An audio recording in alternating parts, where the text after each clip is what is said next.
waxaa taariikhda maanta aan ka hadli doonaa oo ay tahay in walba muwaadinimo ay waajib ku tahay xaaladda dalkeennu maraya ee ay hoggaamintii ku qiimaysan tahay maanta xukuumadda Muuse Biixi ee dalkan hoggaaminaysa ee loo dhiibay oo madaxweynuhu ku hoggaaminayay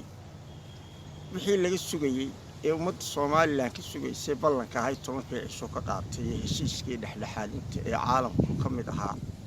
iyo wixii ka soo baxay wixii aynu wada maqalay Soomaaliland baa wax loo fadhiyay maaha dadka qaar waabay sii garanayeenoo waxay lahaayeen halkaa rajo kama soo socoto dadka qaarna dee amarraabay ka bixiyeen sida Buurmadow oo amar ka bixiyay inaan arrintaasi halkeedaa la dhaafinaynay sidaa ahaanayso dabeetana labadii go'aankii waxa la soo degdegay Buurmadow baa la soo degdegoo maqashiiyey Somaliland waxay noqonayso madaxweynena uu ku raacay aragtida maanta sidaasi waxa isweydiin leh taladii ummaddu lahayd ee caalamku waafaqay ee ay xusbiyadu waafaqeen ee madaxtooyada iyo golayaashu waafaqeen ee la isku raacay ee dalkeenna u danahayd ee lagu ballansanaa waxa laga doortay sidii taladii Buurmadow baa laga doortay oo ay xukuumaddu ilaa imika ay ku dhaqanto soo ay cadays marka magaca loo bixinayay waxa la oranayay sida dadku oranayay Somaliland way arkaysaa annagu waxaanu markaa dad ahaan qabnaa oo shacbi ahaan qabnaa oo ka mid nahay dadka qaba dee dalka halkii looga talinayay ilaa maamulkii dalkan loo dhiibtay ee dastuuriyan xukuumiyan caqliyan cilmiyan qaanuuniyan lagu ururiyay inuu maamulo wixii yimaadaba xallalo haddii kelmadii ka soo baxday afkii xusbiga gudoomiyaha saddexaad xusbiga kulmiye ay tahay xal baanu u weynay oo meel aan u dhaqaajino ma garanayno ee macnaheedu waxa weeye in dadku tala isugu noqdo oo tala dambe laga sugay markaa waxa dadku umaka aanu leenahay dee Somaliland inay tala isweydiiso oo sidii ay dalkeedan u sii jiri lahaa isweydiiso iyaguna ka mid noqdaan dadka la shuraakoobaan haatan hadday dee tala soo waayeen maamulka ka xidhmay oo ay mashaayadii iyo sidii wixii loo dirtay iyo xilkii ay qaadeen xanibay oo ay fakshan gareyn kari waayeen dee inay ummadda talada ay la wadaagaan oo ay ka mid noqdaan ayaa malaha habboon waxaan kula talin lahay haddaba haddii ay xaaladdu halkaa idinka marayso oo aydan xal iyo solution u helayn xaaladda caynkana dalkiina aanu ku sii jiri karayno idinba markhaati ka tihiin dee talada la wadaaga dalka oo wixii la yimaado ee dadku garto oon ku raaco oo heedo dadka ka mid iyo ashqaas dadka ka mid iyo noqda halkaa dee idinkaa isgeeyey oo hoggaankii ka geef dhacay hoggaama laydin dhiibtay ummadda ilaahay baa idinku ururisay UN baa idin dhiibtay ajnabi baa idinoo yimi oo tala ahaan raacay cid idinku khilaafsanayd may jirin sidaa wuxuu hoggaamin lahaydeen baa laydinka sugayay waa laydinka marti ahaa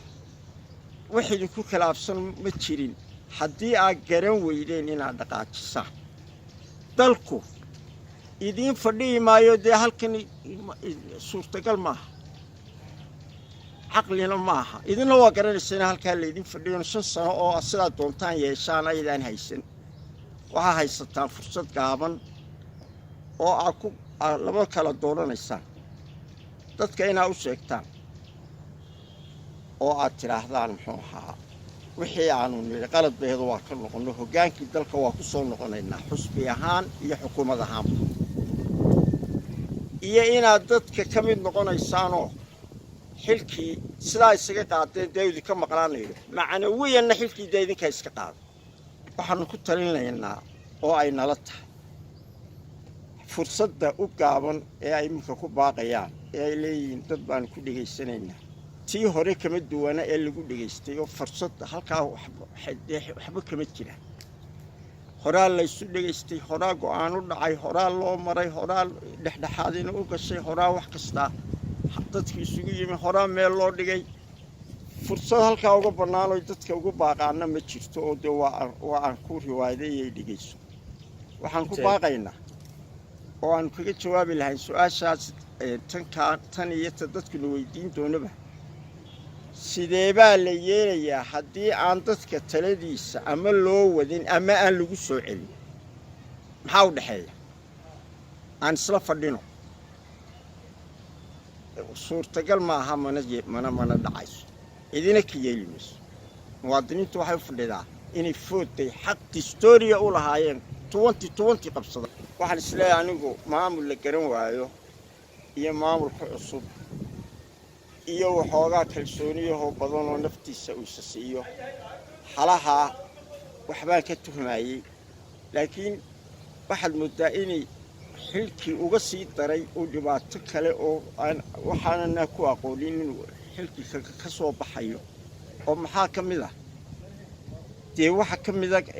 afxumo badan oo laga sheegi jiray oo shakhsiya maan maqlayn intii aan arki jiray ama dhagaysan jiray weliba aan kaftamay ragii daad la kaftami jiray baan ahaay meelaha ka xaman jiray waa saaw cadeeyo laakiin waxbaan u reebi jiray wixii aan u reebi jiray ku dhac booha muxuu ahaa karti uu malaha iyo soo jeediyo shaqo qabad buu ahaa waan intaaba waan u qiri jiray inuu soo jeedo inuu shaqo qabto inuu waan kaga duwanaan jiray meelaha marka la isxamanayo dadku isxanaakadinaya la isxamanayo waxaan odhan jiray waar ninka intaasoo dhan mar walba meesha dantiisu ku jirta taagan subax iyo galab iyo habeen gobollada isaga dabqaadaya halkii dantiisu ku jirto galabtiina yaqaan habeenkiina yaqaana ayaan ku tilmaami jiray doodayda waxaan jirtay waxaan odhan jiray tartankii la galee hoosiyo kii qaboobaaba horyaal wuxuu ku yimi musabix isaga isa soo saaray iminkana waaban leeyahay hadduu isa soo saaray xilkii yimi inta iga qaldantay waxaad intan iminka soo baxday oo ka shakhsi haddaad ii weydiisay caayi maayo caayinooma dhacayso laakiin waxaan soo baxaya dee kamaan filayn anuu qof ahaan su-aasha jawaabteeda wata oo mid igu cusub waxa uun haddii bictureka iminka ay wax kaga dhammaadaan oo tale isugu noqon waaya haa hadduu tale isaga noqdo oo uu dadka u dhaxeeyo oo uu qaybiyo talada uu dadka siiyo oo uu ka fekero dib u fadhiisto caradu way dhacdaa taladuna mar way kaa qaloocataa fursadda aanu siinay ee aanu ka filaynay inuu madaxweynuhu maalin aan halkan ka hadlay aan ku darsadee waxay ahayd maalintii madaxweynuhu yidhi ciidankii caare la odhan jiray ciidankana waan saamaxay caaro oo madax waana maan saamixin ama ma oggolaanayo maalintaa talaan u soo jeedin horta wuu yeelay waxaan ku nidhi labada askari isag taaganay qoryaha sitaha kala reebin madaxweyne maantana waxaanu leenahay laba taladii dadka ha ka dooranni talo khaasa oo guruub ama reer ama shakhsiyaad dadweynihii Soomaaliland ee talada ku dhibtay halkii ku ururiyeen bay taaleeyaha ka raray faylka hadduu ka raro